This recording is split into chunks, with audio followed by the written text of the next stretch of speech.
Hi, Comp 2 friends. I am running out of contacts, so I had to wear my glasses today. Somebody next to me is moving and has a big truck, so I apologize for the background noise. I'm going to kind of pull a PewDiePie and actually have an ad in this video, and the ad is for myself. And I feel like PewDiePie when he's like, "What? You haven't played Tuber Simulator?" Like, so I'm advertising not a game, but a class. If any of you feel like you have the ability to suffer through the Bolden experience yet again, and for some of you this would be the third time, if you are in Comp 2, it is likely that you are also required to take a literature class. That is a requirement for the General Studies Associate of Science degree, which is probably the path that most of you are on. So I am teaching a class for adult students, which is you, called Modern British Literature, and it will be in the spring, and it is exactly the same format as this class was. Some of you have already signed up. I went and looked today, and I am super stoked, so thank you to those of you who are on the wagon. I'm super happy. But for the rest of you, if you're interested, the first 3 meetings will be in person, and then everything after that will be online asynchronous, just like this. So there's no Zoom lectures, there's no time that you have to show up and report. There'll just be a weekly deadline, which will probably be Tuesday, which is the same weekly deadline that you have right now, actually. So it's the same kind of schedule that you're used to. So your quizzes, your homework, whatever is due will be on Tuesday. I want to be upfront with you. I know there's some other classes. Generally, people prefer to go for American literature. They think that that will be easier. That's not necessarily true, but that is a menu option for you to do. There's a lot of great English teachers at Rome State, and there's a lot of fabulous courses that you can choose from. Mine, what we'll be covering is, it says modern British literature, but it really just is to differentiate it from early British literature, which is like Beowulf, Chaucer, stuff like that. We will be starting with the Romantics, who are a group of poets that were writing in the kind of early 1800s. And then we're going to do Frankenstein for our novel. And we're going to watch Jurassic Park, because you may not realize it, but they are actually the same story, deliberately. And then we are going to wrap up by going into Victorian poets and Victorian stories. So we don't actually get into modern times. We just cover what I think is probably the most important from that kind of 100 to 200 year period. So if you're interested, check it out on the schedule. I think it may actually just be listed as on ground right now, but it is a hybrid class. So again, first 3 meetings in person, everything after that is online. So that's enough for the ad. Now for the rest of what you actually need to learn for this week for class. So some of you have already done this, but if you haven't already, today is the day you're finishing up the book. So go ahead and email me or Discord me or Snapchat me or however you want to get them to me, those notes, the double entry notes that you did. And the quiz is posted. It's just a 3-question quiz. Honestly, it's fairly easy. Like if you finish the book, it shouldn't be a problem. As per usual, 6-minute time limit once you begin it. And so make sure you complete those things by the end of the day today. And the last discussion prompts are in there. There's a couple and you can answer one or the other. A lot of you have already participated. Just make sure you do that before 11:59 tonight. Now, the rest of the class, we are going into a phase of working on projects and working on revising. So that is actually the last of the reading that you will do. You are done with reading. You don't have any more reading assignments. Congratulations. Yeet. You did it. Proud of you. Those of you who actually read the book, I see you. Appreciate it. So we are now moving into a phase of working on our creative writing project. So you had your big, scary Shakespeare research paper. That's done. This project is creative writing. Now, I don't want that to scare you. What I want you to do is, in the Edmodo post that accompanies this, and I'll probably post it to the Discord as well, there is a Word document that says Chaos Creative Writing Project, and it explains the entire assignment and what you need to do. You are not bad about this, but my other classes are like perpetually they just don't read the assignment documents. And then they're like, how many pages is this supposed to be?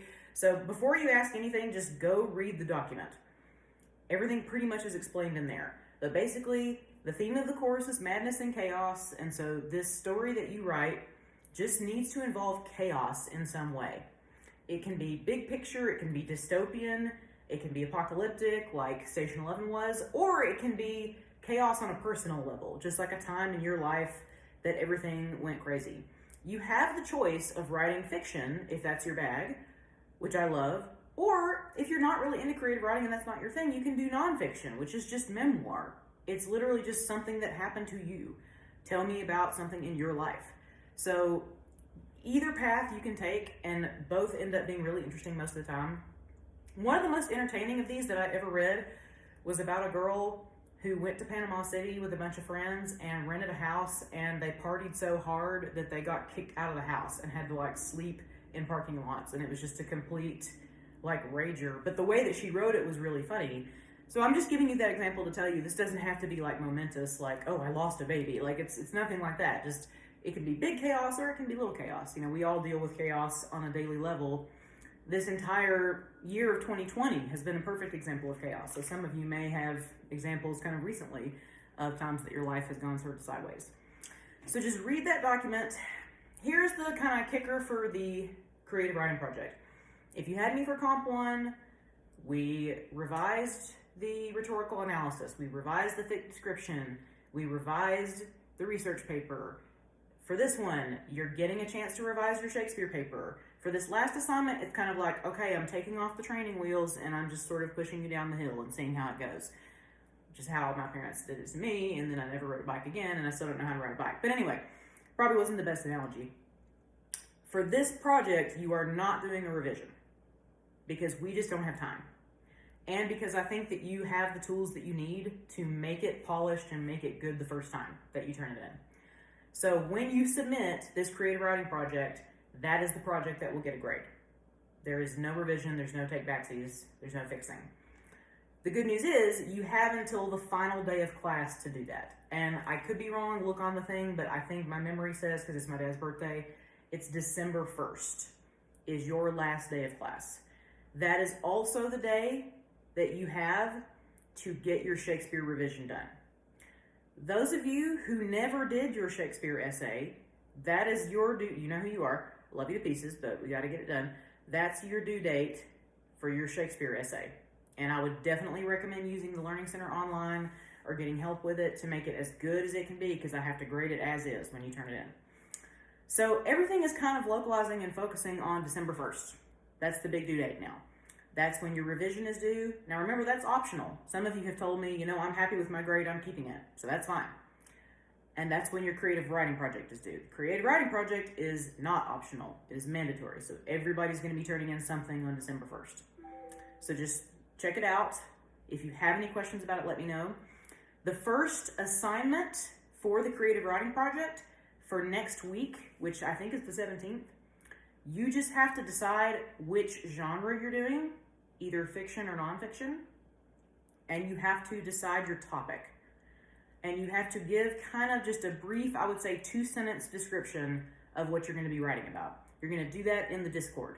I'm going to make a channel for it, and it's just going to say Chaos Creative Writing Project. And that's also going to be the channel for you to ask any questions that you have, or if I find any kind of cool tips on creative writing, I'll put them in there.